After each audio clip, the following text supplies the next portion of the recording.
தமிழ் சினிமாவில் ஒரு காலத்தில் சாக்லேட் பாயாக இருந்த நடிகர் அப்பாஸ் ஒரு கட்டத்தில் வில்லனாக சில படங்களில் நடித்திருந்தார். அதன் பிறகு நடிப்பில் இருந்து விலகி வெளிநாட்டில் செட்டில் ஆன நிலையில் தற்போது சினிமாவில் மீண்டும் ரீஎன்ட்ரி ஆகியுள்ளார். அதே சமயம் அவர் நியூசிலாந்தில் அரசு வேலையில் உள்ளதாகவும் தெரிவித்துள்ளார். 1996ஆம் ஆண்டு தமிழில் வெளியான காதல் தேசம் என்ற படத்தின் மூலம் அறிமுகமானவர் அப்பாஸ்.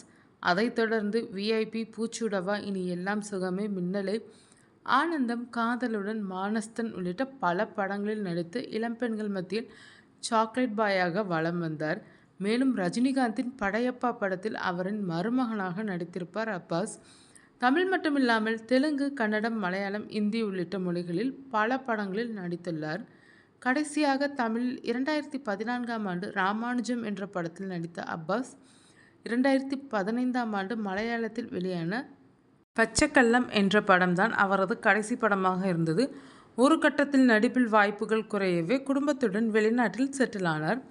சமீபத்தில் இந்தியா திரும்பிய அப்பாஸ் பல யூடியூப் சேனல்களுக்கு பேட்டி அளித்து வந்த நிலையில் 12 ஆண்டுகளுக்கு பிறகு சமீபத்தில் தமிழ் சினிமாவில் ரீஎன்ட்ரி கொடுத்திருந்தார். சமீபத்தில் ஜிவி பிரகாஷ் நடிப்பில் வெளியாக ஹாப்பிராஜ் என்ற படத்தில் ராஜீவ் என்ற கேரக்டரில் நடித்திருந்தார்.